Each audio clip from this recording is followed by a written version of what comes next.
जय जगन्नाथ। आज का टॉपिक है कोई आपके बारे में अपनी जिंदगी का फैसला कर चुका है तो क्या हो सकती है वो बातें, ये जानने की कोशिश करेंगे हम आज की रीडिंग से।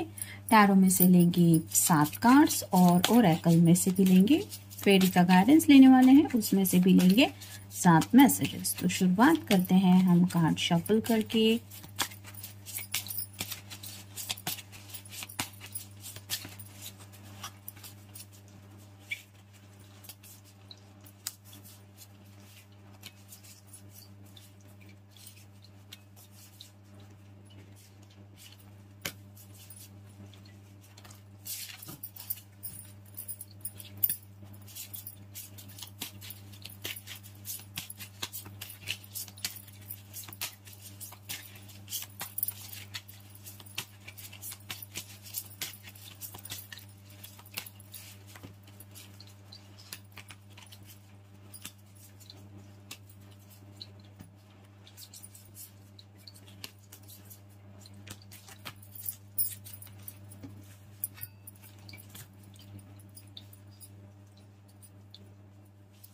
पहला जो कार्ड है वो है किंग ऑफ वैंड्स का, फायर साइन, एरीज, लियो या फिर सैजिटेरियस।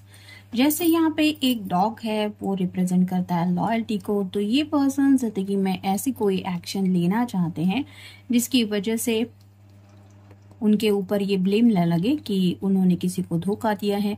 ना तो ये आपको धोखा देना चाहते हैं ना ही अपनी फैमिली को, तो सोच समझ के कोई ऐसा फैसला लेने वाले हैं। यानी कि आपके बारे में भी अगर ये कुछ सोचते हैं तो शायद आपको भी वो बातें क्लियर बता देने वाले हैं, या फिर अपने घर वालों को भी उसके बारे में शायद आइडिया देने के बारे में भी इन्होंने सोचा है। फिर है queen of swords, air sign Gemini, Libra या फिर एक्वेरियस। अगर आप किसी फीमेल पर्सन के लिए ये रीडिंग देख रहे हैं तो वो जो पर्सन है वो थोड़ा सा नाराज है, यानी कि गुस्से में है, जिसकी वजह से आप कह सकते हैं कि उनके साथ अगर आपका कम्युनिकेशन होने वाला है तो वो थोड़ा सा तीखी सी नोकझोंक हो सकती है। इस पर्सन को शायद डायरेक्ट आंसर कोई चाहिए, यानी कि आपकी तरफ से अगर कोई उन्होंने आंसर मांगा है तो शायद अब ये और रुकने की एनर्जी में बिल्कुल भी नहीं है। यानी कि सीधे सीधे क्या तुम मेरे साथ जिंदगी में आगे बढ़ना चाहते हो या नहीं, इस तरह की कुछ एनर्जी इनकी हो सकती है अगर किसी फीमेल के लिए आप ये रीडिंग देख रहे हैं तो। फिर है 8 of pentacles, earth sign, Taurus, Virgo या फिर कैप्रिकॉर्न। राइट नाउ तो जैसे यहाँ पे दिखाई दे रहा है कि ये पर्सन बहुत ज्यादा हार्ड वर्क कर रहा है, उसका पूरा ध्यान जो है वो पेंटेकल इकट्ठा करने के ऊपर है, यानी कि कहीं ना कहीं पैसा इनके लिए may be right now importance रखता है। तो हो सकता है इस पर्सन ने और भी ज्यादा मेहनत करने के बारे में सोचा है, और अगर आप दोनों के रिश्ते को लेके ये सोच रहे हैं तो उनको थोड़ा और हार्ड वर्क करना ज़रूरी लग रहा है। इसलिए आप कह सकते हैं कि इनका जो पूरा फोकस है वो राइट नाउ पैसा या फिर उनकी फैमिली ये है, यानी कि अपनी ख्वाहिशों के ऊपर राइट नाउ तो ये इतना कुछ फोकस नहीं कर रहे। जैसे यहाँ पे भी आप देख सकते हैं ढेर सारे पेंटेकल्स पड़े हुए हैं, लेकिन ये पर्सन उनकी तरफ देख नहीं रहा है, ये फिर भी काम ही कर रहा है। वैसे ही आपके पर्सन ने शायद अपने आप को बिजी रखने के बारे में सोचा है या फिर करियर को इम्पोर्टेंस देने के बारे में सोचा है। फिर है जजमेंट का कार्ड, जैसे यहाँ पे सूरज की तो नहीं लेकिन चांद की रोशनी यहाँ पे इस पर्सन के ऊपर गिर रही है, ऐसा आप कह सकते हैं। और इस चांद की रोशनी में ये दिल से कुछ मांग रही है, वैसे ही इनकी जो दिल की ख्वाहिशें हैं वो शायद अब इन्होंने डेस्टिनी के ऊपर छोड़ दी है, यानी कि किस्मत में होगा तो इनकी मर्जी के मुताबिक इनको वो सब मिलेगा जो ये चाहते हैं या चाहती है, ऐसा शायद वो सोच रहे हैं। फिर है 10 of swords, air sign Gemini, Libra या फिर एक्वेरियस। 10 मतलब कंप्लीशन का कार्ड होता है, तो हो सकता है आप दोनों के बीच में भी थोड़ी बहुत बहस होती रहती है, आपकी तरफ से भी सवाल होते हैं कि रिश्ते में आगे कब बढ़ना है, और इस पर्सन की तरफ कोई जवाब नहीं होते, और शायद इनके घर वाले भी इनसे काफ़ी ज़्यादा सवाल जवाब करते रहते हैं जिनके लिए भी इनके पास कोई जवाब नहीं होते। तो राइट नाउ तो ये कह सकते हैं आपकी बहुत ज़्यादा फ्रस्ट्रेशन की एनर्जी में ये पर्सन है, जिसकी वजह से इन्होंने सोचा है कि किस्मत में जो होगा वो देखा जाएगा। ये अपनी तरफ से तो शायद कोई एफर्ट्स डालने वाले नहीं है, ना ही अपने घर वालों की मर्जी के मुताबिक कुछ करेंगे, और शायद आपकी मर्जी के मुताबिक भी कुछ करने का इनका मन नहीं है। ये कोई और डायरेक्शन ही सोच रहे हैं, जैसे कि यहाँ पे करियर, तो थोड़े वक्त के लिए सही, लेकिन शायद में भी इनका फोकस पूरी तरह से शायद सक्सेस हासिल करने के ऊपर है, ऐसा आप कह सकते हैं। फिर है three of swords, air sign, Gemini, Libra या फिर एक्वेरियस। यहाँ पे जो तीन वर्ड है वो अलग अलग है, तो हो सकता है ये पर्सन अपने आप को आपके और अपने फैमिली के बीच में फंसा हुआ महसूस करते हैं। जैसा कि मैंने कहा, उनके लिए जवाब तैयार नहीं होते उनके पास, जिसकी वजह से काफ़ी ज़्यादा बहस हो जाती है। आपके साथ भी इनकी नोकझोंक होती रहती है और शायद वैसे ही नोकझोंक घर वालों के साथ हो जाती है, जिसकी वजह से इनको ऐसा लगता है कि मैं ही हूँ जो बीच में फंस गया हूँ और अब इस फंसी हुई एनर्जी से ये खुद को निकालना चाहते हैं, यानी कि खुद को फ्री करना चाहते हैं, किसी भी बंधन में नहीं बनना चाहते।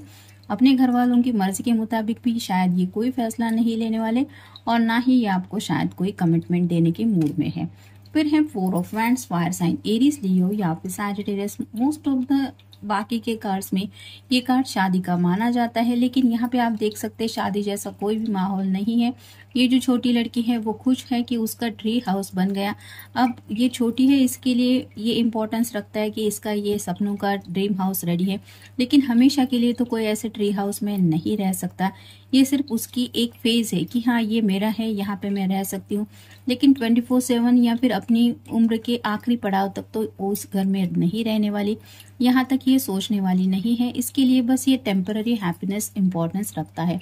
तो वैसे ही शायद राइट नाउ आपके पर्सन के दिलो दिमाग में बस यही चल रहा है कि मुझे बस वही चाहिए जो मुझे चाहिए, बाकी किसी के बारे में मुझे नहीं सोचना है। यानी कि अगर ये लड़की के पिताजी हैं जो उसको मना कर रहे हैं कि चलो घर चलते हैं, लेकिन फिर भी ये यही रुकेगी और यही उसका खेलने का मन है क्योंकि ये उसकी दिल की चाहत है। तो वैसे ही आपके पर्सन भी शायद वही करना चाहते हैं जो सच्चे दिल से उनको खुशी दे। यानी कि ऐसा नहीं है कि आपके साथ वो खुश नहीं रहते, लेकिन कमिटमेंट का शायद इनको इशू है और ये कमिटमेंट देने के मूड में बिल्कुल भी नहीं है। अब देखते हैं बाकी के कार्ड्स हमें क्या बताते हैं। Be careful.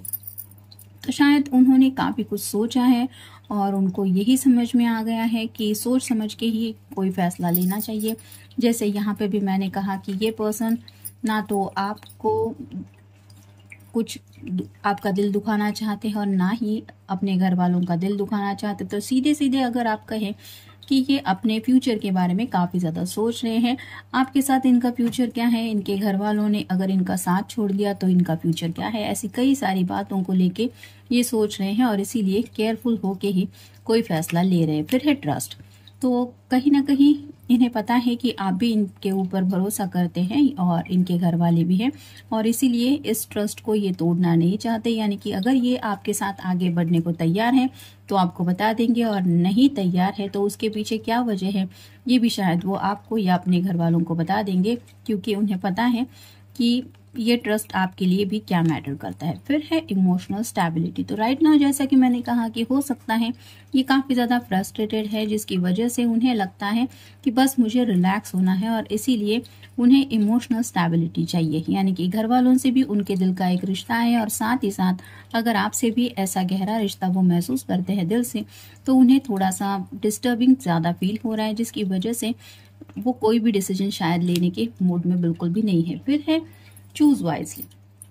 तो यहाँ पे भी वही बात आती है, जो भी फैसला लेना है वो सोच समझ के ही लेने की कोशिश कर रहे हैं ये, लेकिन शायद उनको यही समझ में आ रहा है कि उनकी मर्जी के मुताबिक उन्हें सिर्फ फ्री होना है राइट नाउ। तो सिर्फ रिलैक्सेशन उन्हें ज़रूरी लग रहा है, बाकी और कुछ उन्हें ज़िंदगी में इम्पोर्टेंस चाहिए नहीं। मतलब ऐसी कुछ एक्स्ट्रा चीज़ नहीं चाहिए कि हाँ मुझे बस प्यार ही चाहिए या फिर मुझे घर वालों का साथ चाहिए, ऐसा कुछ नहीं है। इन्हें सिर्फ शायद रिलैक्सेशन चाहिए या फिर सिर्फ अपनी मर्जी से वही करना है जिसमें इन्हें लगता है कि इनके दिल की खुशी है। फिर है लेट गो योर वरीज। तो जो भी राइट नाउ उन्हें परेशानियां फील हो रही हैं, जैसे कि यहाँ पे 10 ऑफ सॉर्ड का हमने कार्ड देखा, ये परेशानियों से निकलना चाहते हैं और अब इन्हें इस परेशानी में बिल्कुल भी नहीं रहना। यानी कि सोच सोच के काफ़ी ज़्यादा परेशान होने की वजह से इन्होंने शायद फैसला लिया है कि मुझे लेट गो करना है, मुझे डिसीजन ही नहीं लेना है। फिर है न्यू लव कमिंग। तो हो सकता है कुछ लोग ये भी सोच रहे हैं कि अगर किस्मत में होगा तो कोई नया प्यार भी मिल जाएगा या फिर प्यार दोबारा मेरे ज़िंदगी में लौट आएगा अगर डेस्टिनी में लिखा है तो। यानी कि जैसा कि मैंने कहा कि अब अपनी तरफ से तो कोई फैसला नहीं लेने वाले, कमिटमेंट देने के लिए भी ये रेडी नहीं है। जैसा कि किस्मत के भरोसे अगर मेरी किस्मत में है तो मुझे वो मिल के रहेगा, ऐसी थोड़ी एनर्जी में ये पर्सन सोच रहे हैं। और फाइनल कार्ड है इट विल टेक टाइम। तो उन्हें पता है कि उनके सामने जो मसले हैं उनको सॉर्ट आउट करते करते उन्हें सबके लिए जो आंसर देने हैं उसमें वक्त लगेगा, यानी कि आपके लिए भी जो ये आंसर देना चाहते हैं वो भी राइट नाउ इनके पास रेडी नहीं है। वो आंसर आपको देने के लिए यानी कि कमिटमेंट के लिए भी शायद इनको वक्त लगने वाला है। और अगर घर वाले चाहते हैं कि ये शादी करके सेटल हो जाए तो उसके लिए भी ये रेडी नहीं है, इसके लिए भी उनको वक्त लगने वाला है।